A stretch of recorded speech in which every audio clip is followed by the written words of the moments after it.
colegas. Nós temos o professor Bruno aqui presente, o professor Horácio, nós temos os alunos do mestrado, convidados. Se temos algum professor do mestrado aqui no momento, mas agradeço a presença de todos. A professora Viviane, é uma grande satisfação poder ter a presença da professora aqui conosco. A professora Viviane, ela é uma pessoa excepcional, com a sua capacidade intelectual, simpatia, interpessoalidade. É uma pessoa que, quem a conhece, o Horácio aí, que está bem próximo dela, é uma testemunha, com certeza, das qualidades da professora Viviane. Tive o prazer de conhecê-la nos nossos trabalhos do Comped, né, professora?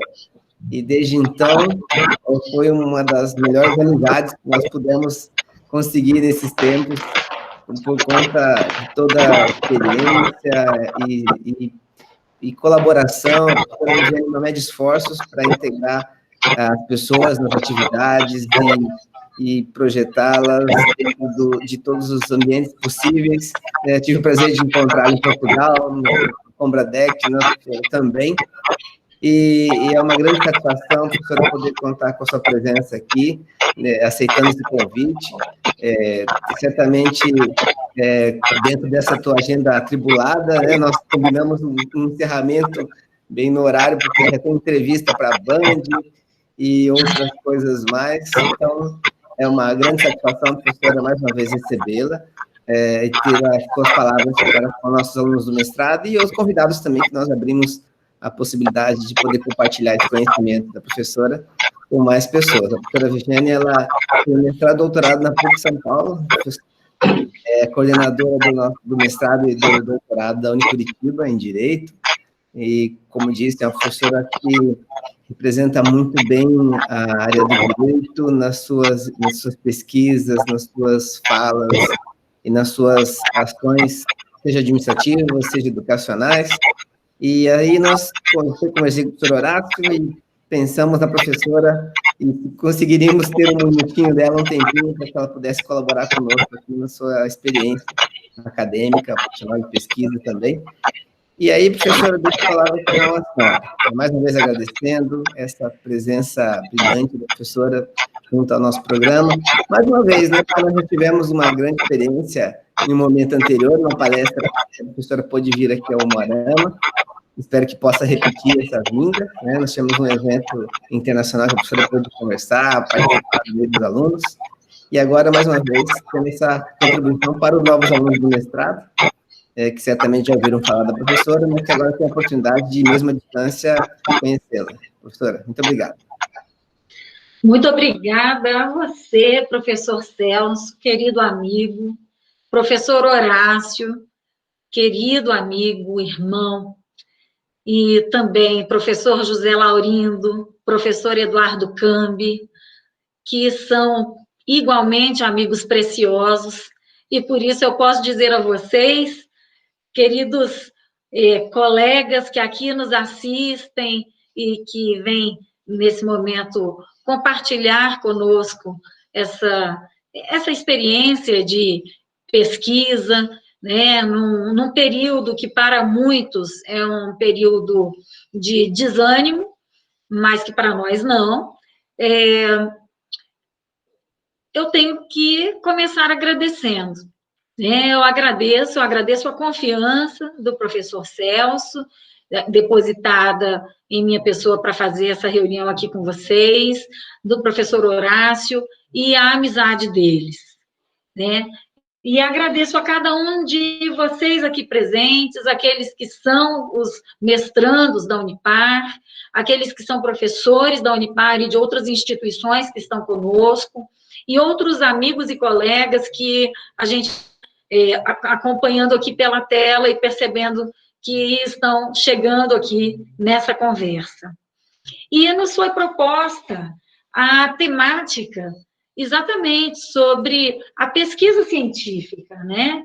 O professor Celso nos propôs que a gente falasse pesquisa acadêmica e produção científica, experiências para a pós-graduação. Talvez o professor Celso tenha me proposto esse tema, porque realmente já são muitos anos. eu vou dizer a vocês, são mais de 25 anos insistindo nessa área de pesquisa na área jurídica, né, na seara, né, da área jurídica. E, então, o primeiro ponto que eu gostaria de deixar aqui para vocês é esse: a persistência tem que ser a marca daqueles que querem se fazer juristas. Porque muita gente faz mestrado e depois fica com aquele título ali pendurado numa parede, né? Ou faz o mestrado apenas querendo um título para poder fazer um concurso público, ou começar a lecionar, ou se manter no mercado acadêmico, mas sem exatamente se preocupar em uma dedicação à pesquisa de uma forma mais intensa, mais densa. No entanto, eu posso falar, porque também compartilham comigo essa experiência, os meus melhores amigos aí do programa de Umuarama, professor Celso, professor Horácio, professor José Laurindo e professor Eduardo Cambi. Todos nós temos vida acadêmica e extra-acadêmica e podemos conciliar a pesquisa, a nossa atividade nas faculdades e a nossa vida profissional na área jurídica. E é muito importante isso, principalmente vocês que fazem um mestrado que é exatamente voltado para o processo civil e hoje também não apenas para o processo civil, mas para as formas adequadas de solução de conflitos. E vejam por que é necessário a gente se manter sempre pesquisando e se manter atualizado. Porque há pouco tempo, quando se pensava em acesso à justiça, por exemplo, lá em 5 de outubro de 1988, na edição da Constituição Cidadã, certamente, quando se estabeleceu o direito fundamental ao acesso à justiça, se imaginava acesso ao poder judiciário. No entanto, como podemos entender a partir da hermenêutica e podemos entender a partir do momento que nos aprofundamos no estudo do direito e também das práticas sociais, acesso à justiça vai muito além da forma de se permitir com que alguém seja um legitimado ativo numa demanda judicial ou através da via processual. Ao contrário, hoje o próprio Código de Processo Civil estabelece os outros meios, os melhores meios de solução de conflitos que vão além da litigância. E exatamente por isso eu gostaria de partilhar com vocês a importância de nós nos mantermos sempre pesquisando. Primeiro, porque pesquisando a gente se mantém atualizado, lógico. Segundo, porque assim nós vamos acabar escrevendo artigos, realizando palestras, participando de congressos, debates, lecionando, e por isso vamos disseminar, fomentar, multiplicar essa postura de estudo, de pesquisa, de extensão e de tirar o direito do papel e trazê-lo para a vida. Da educação cidadã mesmo, da educação para a solução pacífica de conflitos. Para que a gente não sobrecarregue o judiciário e que a gente puxe para si a responsabilidade individual de fazer com que aqueles problemas que os nossos clientes acabam adquirindo ao longo da vida, ou até nós mesmos, sejam resolvidos pelas melhores vias que vão, digamos, além da possibilidade da solução judicial. Seja pelo custo financeiro da demanda judicial, seja pelo custo temporal de uma demanda judicial, como também pelo custo emocional das partes envolvidas em qualquer demanda judicial. Então, em razão disso, eu venho procurar refletir aqui um pouco com vocês acerca da pesquisa e da pesquisa em processo civil. Por acaso, esse foi o assunto que eu estudei na minha especialização e quando eu ainda, recém-formada, decidi fazer minha primeira pós-graduação, no ano de 1992. E aí fiz entre 92 e 93, quando naquele ano eu fazia especialização e mestrado ao mesmo tempo. E também advogava, trabalhando em um escritório e depois dentro de uma empresa. E digo a vocês, muitos de vocês, né, devem fazer a mesma coisa.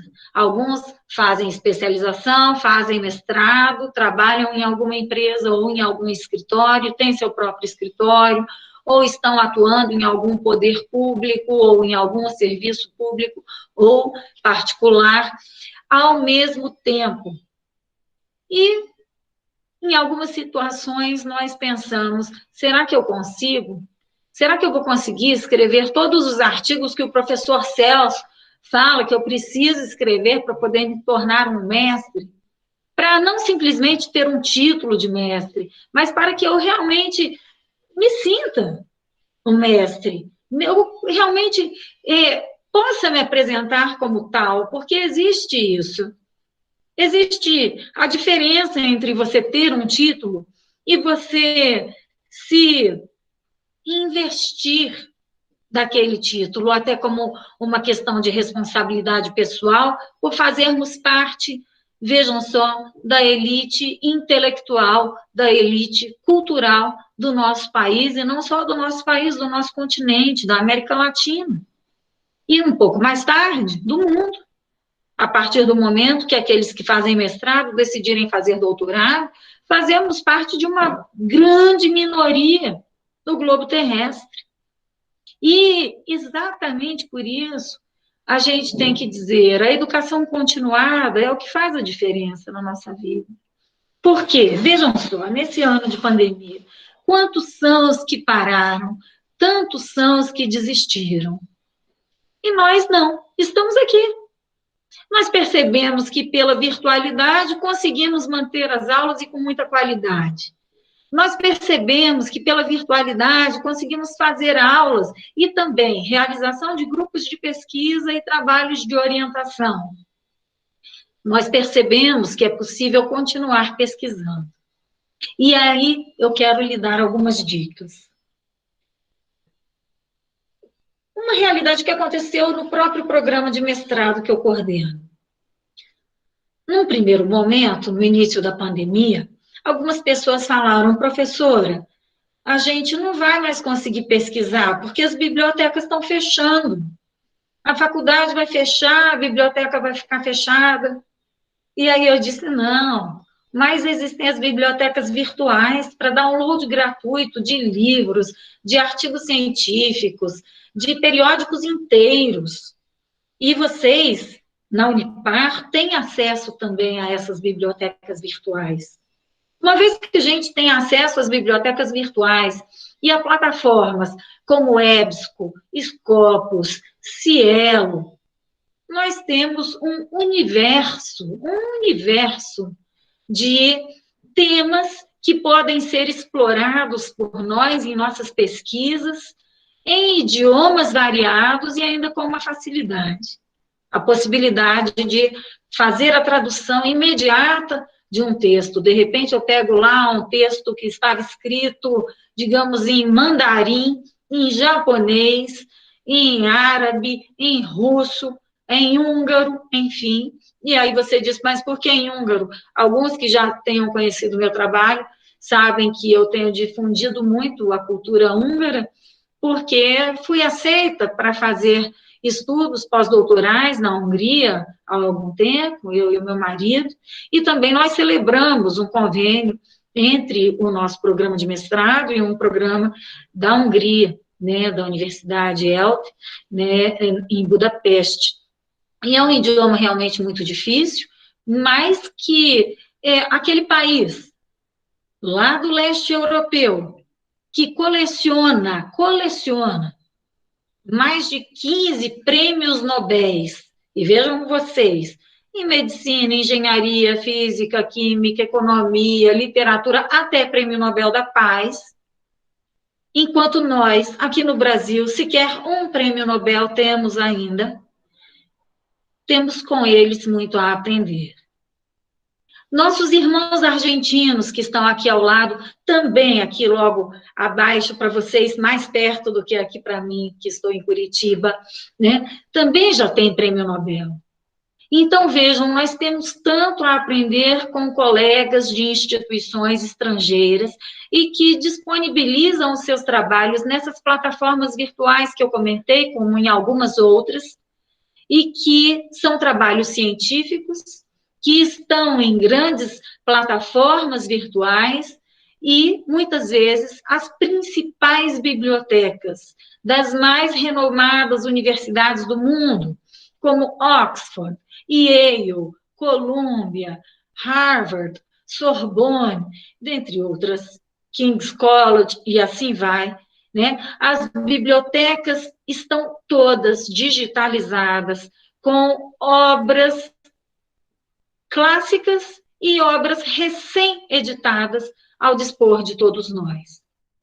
Isso significa que, mesmo havendo pandemia, mesmo nós precisando ficar em casa, podemos ampliar o nosso horizonte, o nosso universo e fazer com que o período, que para muitos pode ser de desânimo, se torne uma fase absolutamente produtiva. Nós, como professores, temos essa função. E eu digo nós, todos os que estamos aqui nessa sala virtual, porque quem faz mestrado também é um educador. Já atue ou não no mercado acadêmico, já é um educador, já é um professor. E eu até prefiro a palavra educador e talvez usá-la signifique ir além daquela ideia tradicional de professor. Porque o giz e o quadro negro já estão caindo em desuso faz tempo, né? Os quadros já tinham se tornado quadros brancos. O giz já tinha se tornado canetão. Os livros já vinham se tornando e-books. As revistas já vinham se tornando periódicos em datas bases de download gratuito, ou indexadores, ou bases de dados de download gratuito. Nós já podemos, há muito tempo, usufruir da tecnologia para fazer reuniões online, muitas vezes aproximando pessoas de continentes distintos nas reuniões de grupos de pesquisa, por exemplo. Ou como nós aqui. Se, por exemplo, o professor Celso tivesse me chamado para ir hoje ao Moarama, eu adoraria. A cidade é agradabilíssima, a viagem é ótima, no entanto, a gente não poderia estar junto, porque nós estamos, nesse momento, de alguma forma, aprisionados pela necessidade de nos protegermos de um inimigo invisível, que é um vírus. Mas, depois que criarem a vacina, será que não vai haver um novo vírus? Talvez, porque os cientistas vêm dizendo isso há muito tempo e já vêm falando, inclusive, na possibilidade da guerra química, da guerra biológica. E a guerra biológica ou guerra química talvez seja exatamente isso que a gente esteja vivendo. Ou seja, a nossa guerra contra um vírus que nós mal conhecemos, que o mundo mal conhece, mas que, ao mesmo tempo que nós mal conhecemos, todo mundo já sabe que ele existe. É claro que em outros momentos em que a humanidade passou por pandemias, muitos morreram e muitos passaram pelas mazelas dos problemas de saúde disso resultantes. E nós temos ainda hoje, na nossa convivência, por exemplo, pessoas que sofreram no tempo de muita escassez de recursos, né, de alguns problemas de saúde, pouco se tomava conhecimento, mas que talvez também tenham atingido a humanidade de uma forma geral. Nós temos outras pandemias, nós temos o sarampo, nós temos a chikungunya, nós temos a dengue, nós temos a malária. Só que essas doenças têm uma diferença para com o problema do Covid. São doenças típicas de países tropicais. São doenças típicas de países do chamado terceiro mundo por alguns, em desenvolvimento por outros, ou países esquecidos pela maioria. Até então, as grandes indústrias farmacêuticas não se preocuparam em criar uma vacina contra a dengue. Não se preocuparam em criar uma vacina contra o chikungunya. Não se preocuparam em criar uma vacina contra a malária. Não se preocuparam sequer com esse tipo de surto. Por quê? Porque são doenças próprias de países menos desenvolvidos. E aí a gente vem e percebe que quando surge o problema do coronavírus, aí sim o mundo para. E o mundo para porque alguns dos países mais ricos do mundo foram diretamente atingidos e estão sendo diretamente atingidos pelo coronavírus. E aí, o mundo não apenas para no sentido de fechar as fronteiras, de nós termos que nos trancar nas nossas casas, que nos isolar, que fazer distanciamento social, usar máscara, protocolos de higiene para a convivência, álcool gel, álcool spray, lisoforme spray, álcool em espuma, mas uma outra questão. Nós percebemos a comunidade científica se unindo em torno da busca da vacina. Importante, muito importante. Mas também é importante pararmos para refletir, já que somos estudantes de direito, estudiosos do direito, juristas, pesquisadores. Por que não se preocuparam com a dengue, com a chikungunya, com a malária? Por que a comunidade científica não parou para estudar e para descobrir vacinas para esses males, para esses problemas? Por isso, muito bem acertado quando o professor Celso Hiroshi puxa o mestrado de vocês, que a princípio seria focado no processo civil, e ele vai para o processo civil e a cidadania. Porque nós temos que fazer com que o direito saia do papel e adentre a vida, lógico. Fazer aquilo que é justo significa fazer com que o direito chegue a cada um. E o direito chegar a cada um, aí sim, faz com que cada um de vocês possa ser incitado a pesquisar algo que discuta o como fazer o direito alcançar os menos favorecidos na hora em que percebemos que, até mesmo em relação às pesquisas científicas, algumas doenças não se tornam interessantes para as grandes indústrias farmacêuticas. É uma questão de acesso à justiça. Todas aquelas vítimas de chikungunya, todas aquelas crianças que nasceram no Brasil quando suas mães estavam com chikungunya, e as crianças nasceram com problemas, com paralisia cerebral. Nós temos essas crianças ainda muito pequenas no Brasil, porque essa pandemia da chikungunya é uma realidade ainda, mas ela esteve muito forte nos 3 últimos anos. E o mundo não parou por causa dela. Quando a África sofreu a pandemia da ebola, o mundo não parou por causa dela. O interessante é a gente observar que agora o Covid mostra que somos todos iguais. Realmente somos todos iguais. Não importa se uma pessoa vive num país altamente desenvolvido, como os Estados Unidos da América, no país mais próspero do globo terrestre, como a China, ou se essa pessoa se encontra em um país com problemas de saneamento básico, como o Brasil. Nós estamos em pé de igualdade, precisando de uma vacina e precisando que o acesso à justiça realmente seja universal.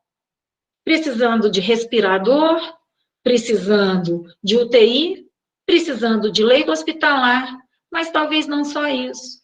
Nós percebemos que no início as pessoas não tinham máscara nem álcool gel.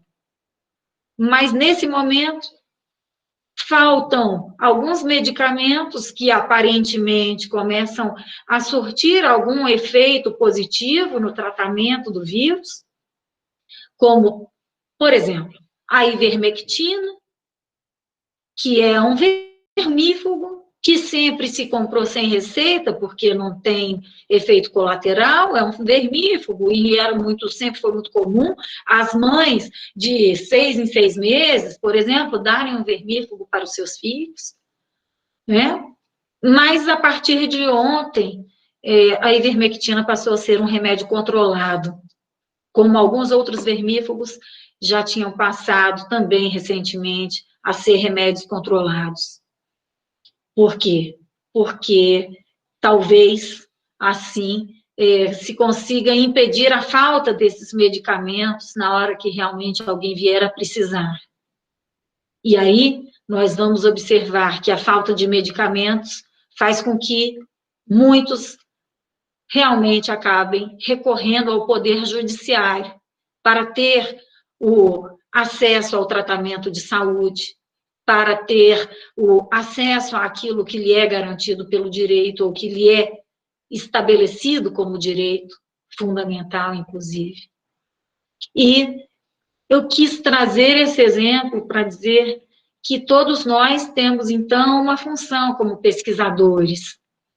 Nesse momento de crise, a gente tem que se inspirar realmente nos que precisam de nós como pesquisadores.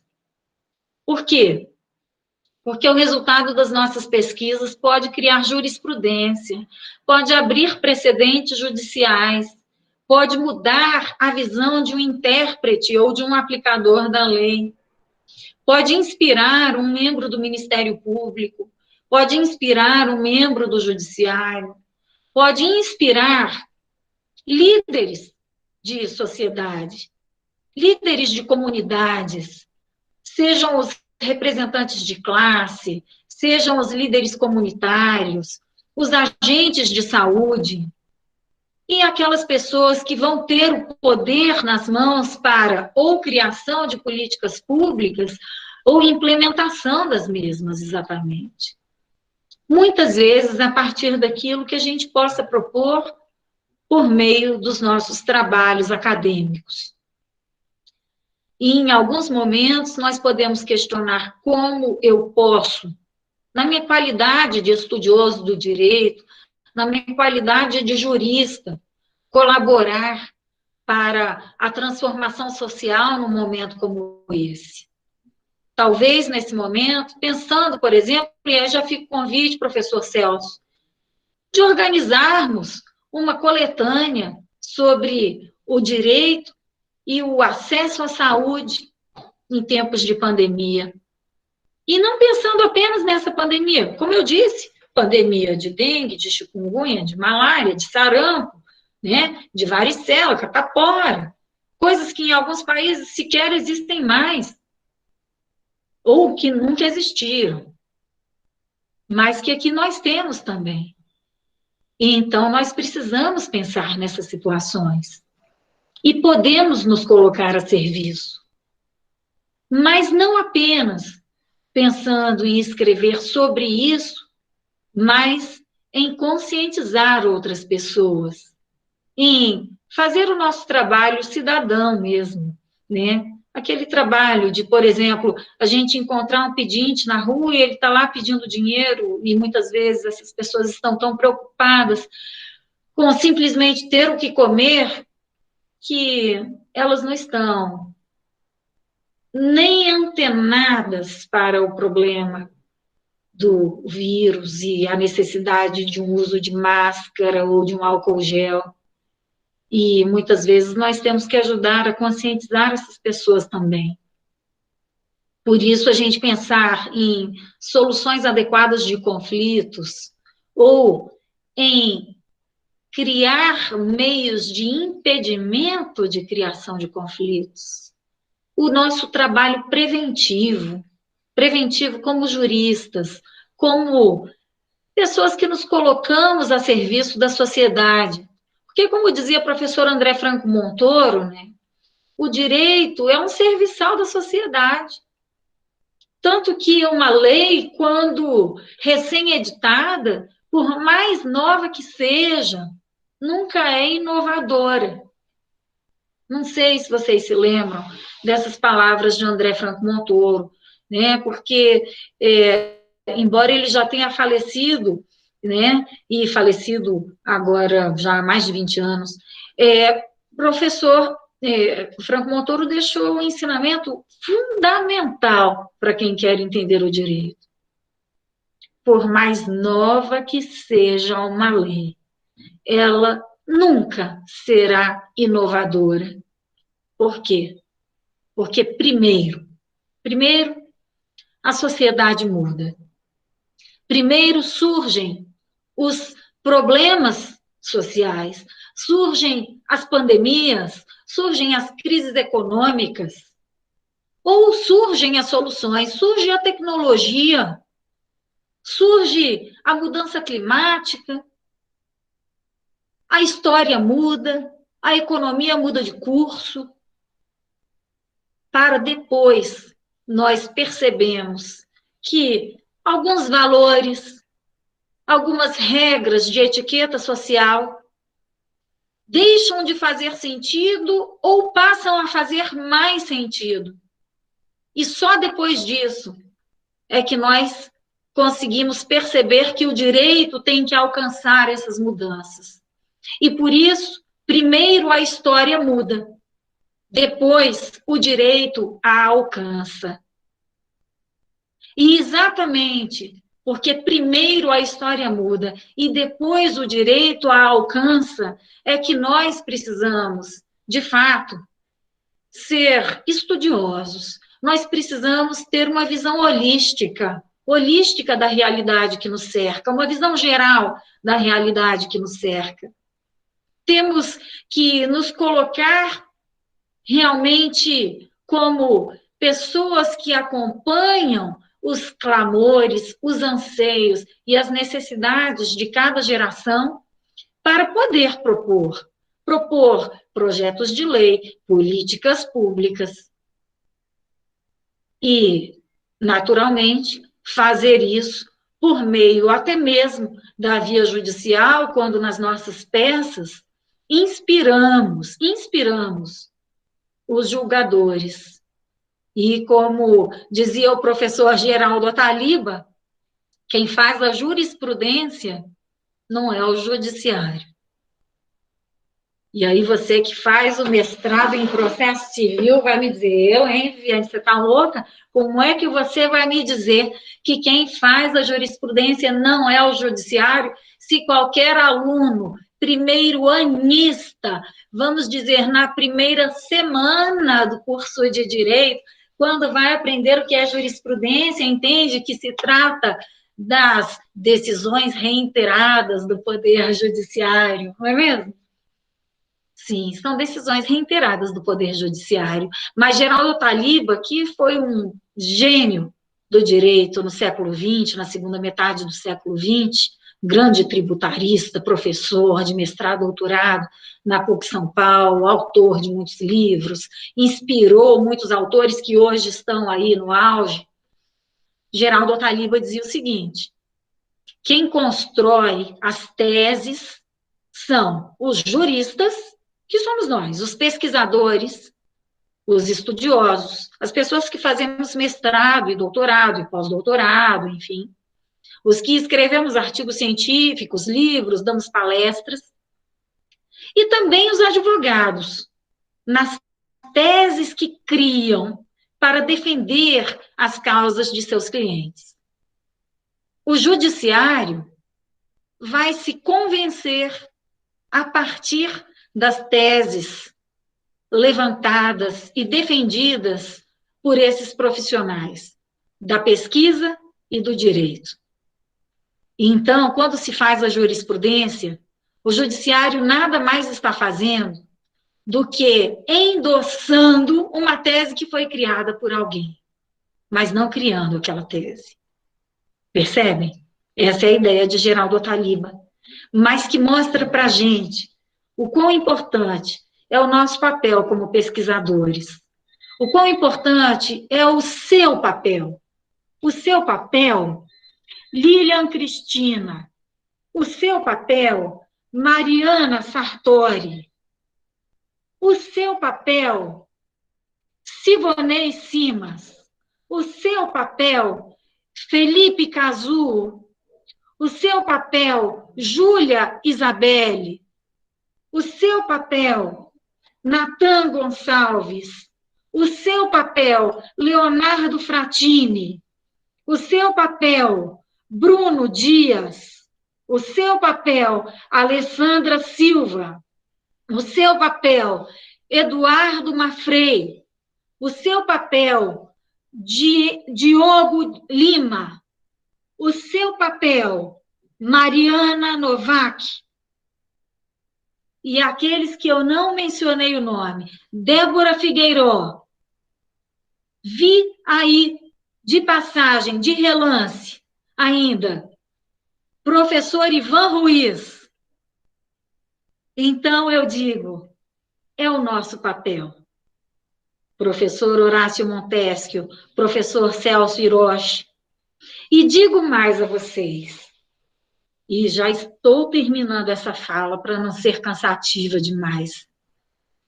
Alguns dos meus professores do passado são hoje alguns dos meus melhores amigos e dos meus grandes parceiros na vida acadêmica e profissional.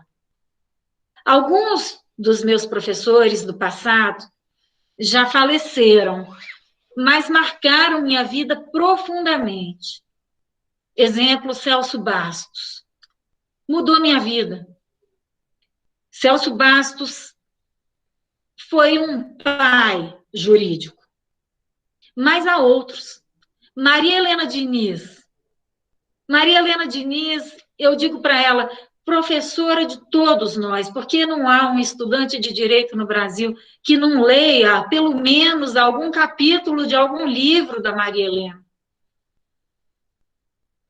Celso Fiorilo, maior jurista na área de direito ambiental do Brasil. Nelson Neri Júnior, nosso grande processualista, nosso professor que fez parte do grupo de juristas que compôs a autoria, o grupo de autores do anteprojeto do Código de Defesa do Consumidor, professora Cláudia Lima Marques, e que eu digo a você o seguinte, meus professores ontem, ou diretamente, como meus professores em sala de aula, ou por causa dos seus livros que eu devorei, meus grandes amigos hoje, parceiros.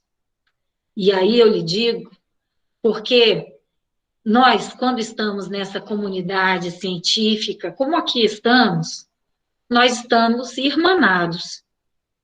Hoje você é mestrando, amanhã você é mestre. Depois de amanhã você é doutorando, e pouco depois é doutor. Se quiser continuar, vai fazendo seus pós-doutorados. E daqui a pouco você nos suplanta, porque vai ter um momento que nós aqui vamos cansando, é natural, né? Vamos cansando, não vamos conseguir atender todos os convites, fazer as viagens, e aí a gente vai dizer assim, por exemplo, Sivonei, eu fui convidada para uma palestra lá em Belém do Pará, mas eu falei para os meus amigos de lá, não posso ir agora, mas eu tenho você para indicar. Você pode ir? E, de repente, o Sivonnet aceita e vai, e faz uma palestra brilhante, e aí pronto, ele já abre outras portas, outros caminhos.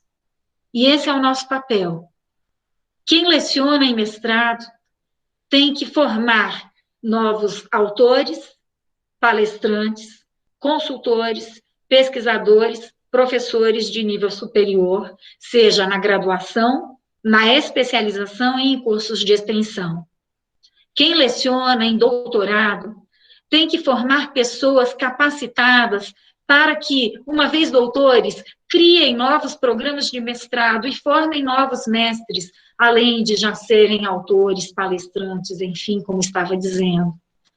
Quando vamos fazendo os nossos pós-doutorados, na verdade, o fazemos, sabe para quê?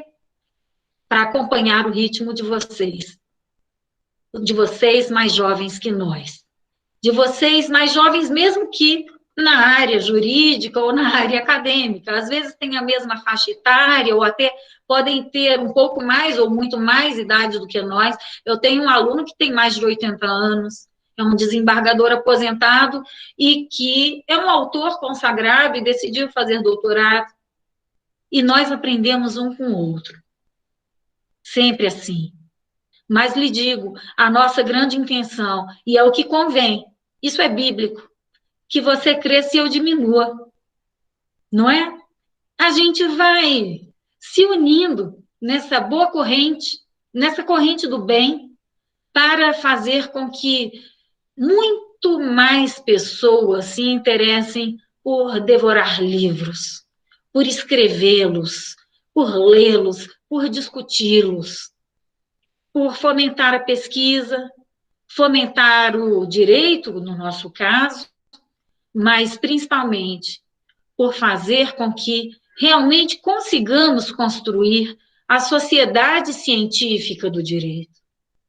Então, meus amigos, é a isso que eu posso conclamá-los, a nós nos mantermos unidos, porque somos mestrados parceiros, e nos mantermos, então, realmente unidos, para que, em pouco tempo, ainda no ano de 2020, possamos publicar alguma obra, pelo menos, em parceria, em conjunto, unindo autores da Unipar, do Unicuritiba e de outros programas de mestrado do Brasil e do exterior, que são parceiros de todos nós, e a gente consiga fazer por vocês aquilo que um dia aqueles professores que eu aqui comentei, por exemplo, fizeram por mim.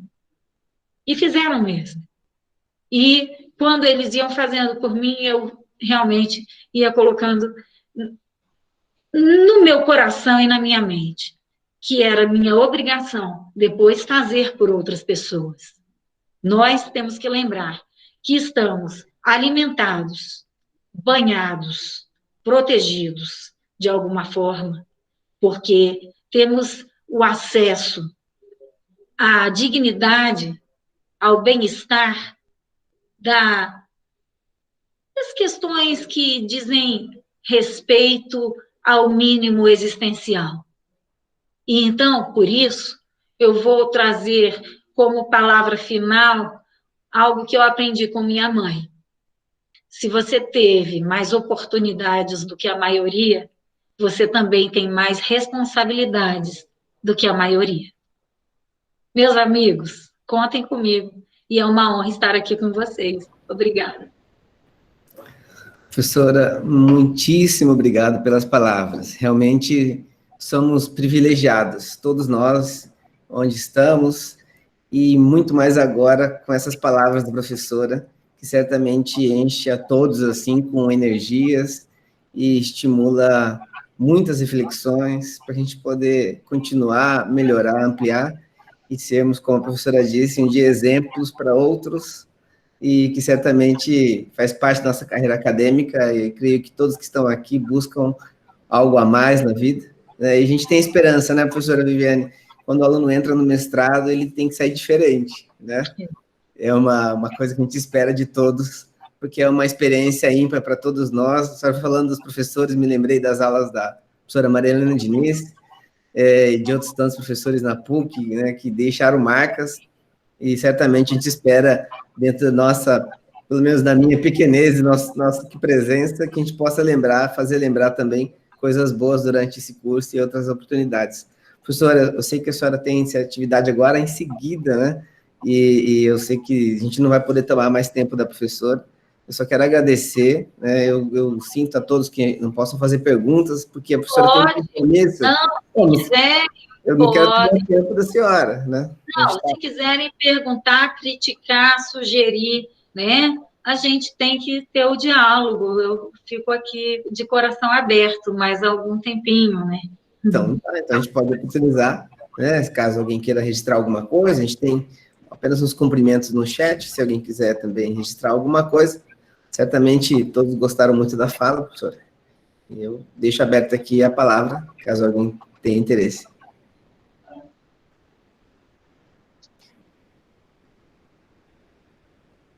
Eu me lembrei de uma coisa. Tem um outro professor que marcou muito a minha vida. E, de repente, para finalizar, vocês podem escrever aí no chat, né, o nome de algum professor que tenha marcado a vida de vocês. Pode até ter sido a professora do jardim de infância, não tem problema.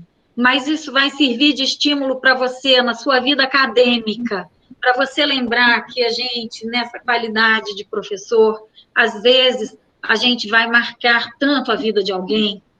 E eu tive, por exemplo, uma situação muito traumática na minha primeira série do ensino fundamental. Eu tinha 6 anos de idade e eu pedi para minha professora para ir, serei aqui muito sincera, assim, ok? Né? Para ir ao banheiro, né? Professor, tia, a gente chamava de tia, né? Eu posso ir ao banheiro? A gente tinha que pedir naquele tempo. E a professora disse, você já terminou o seu dever? E eu disse, não. Aí ela falou, então não pode. Falei, tia, mas eu estou apertada. E ela disse, termine o seu dever. Bem sério. Eu nunca vou esquecer isso na minha vida.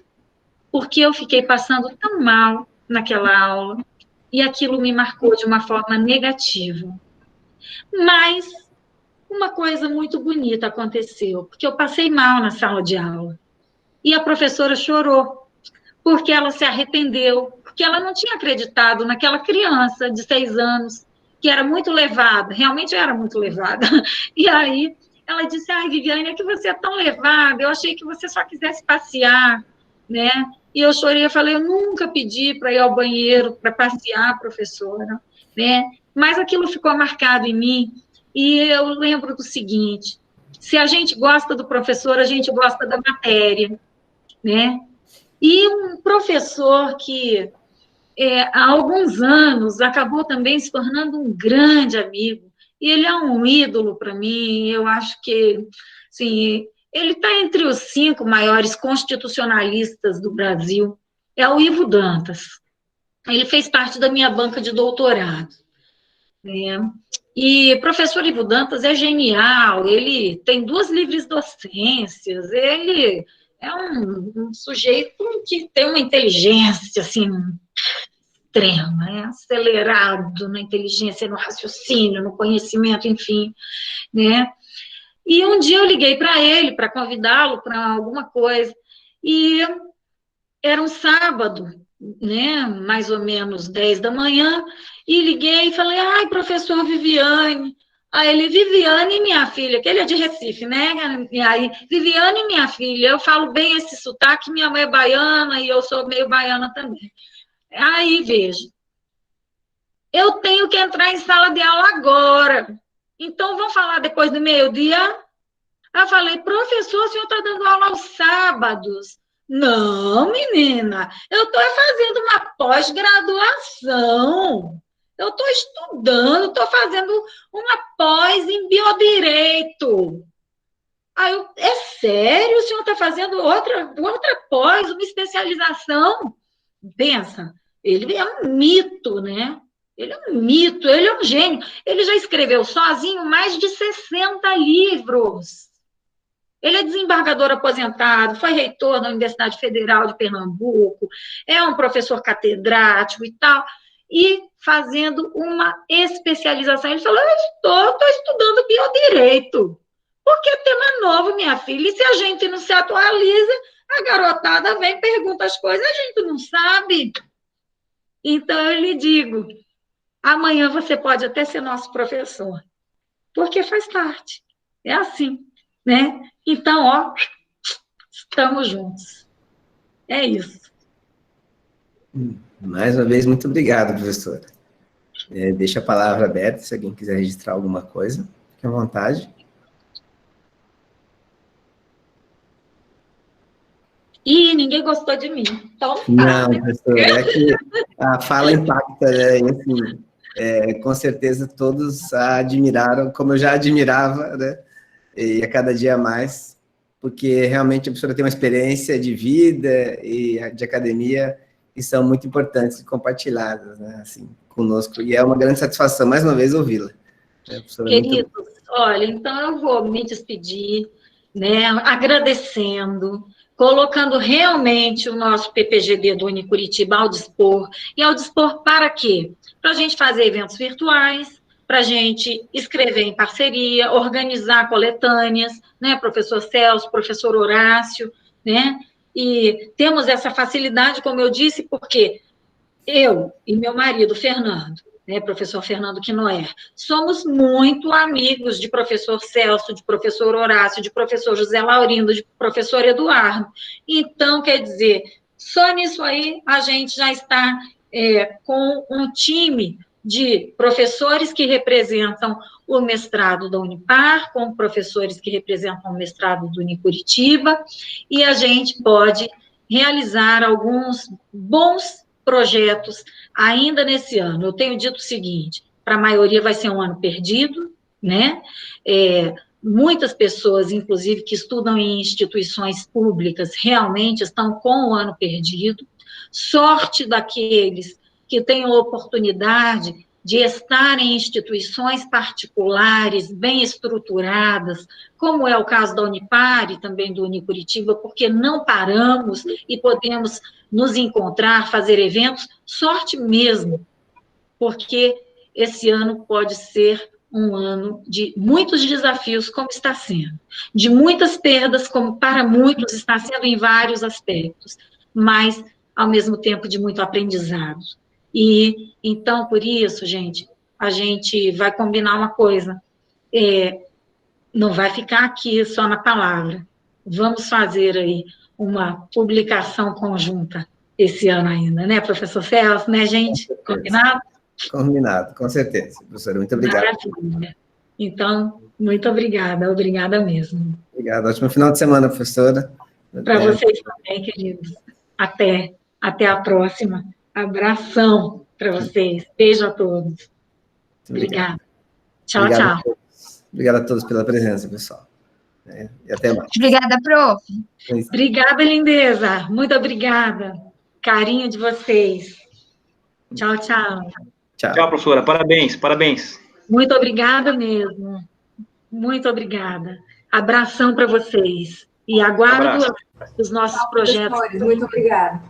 Obrigada, gente. Tchau, tchau. Então, vou desligar. Tchau.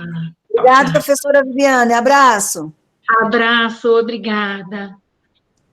Eu vou esperando aí o pessoal sair, então. Né? Pode ter compromisso agora da gravação. Às 18h50 eu estarei na TV Band, num programa que passa às 18h50. Que bom, vamos assisti-la. Tá, joia. Obrigado. Vou assistir. Tá, joia. Obrigada, Josi. Beijo. Beijo. Doutor Ivan Luiz, estou lhe vendo ali agora. Abração para o senhor, doutor Ivan. Amigos, tchau, tchau. Antônio Bernardo, Sivonei, que ainda estão aí, Débora, Josi, Felipe, doutor Ivan, doutor Horácio, doutor Celso, né? Abraço, gente. Marcelo, tchau, tchau. Obrigada. Muita gratidão. Felipe, vamos lá. Tchau, até mais, professor. Até mais, professor Celso. Muitas bênçãos e proteção a todos nós e nossas famílias. Amém.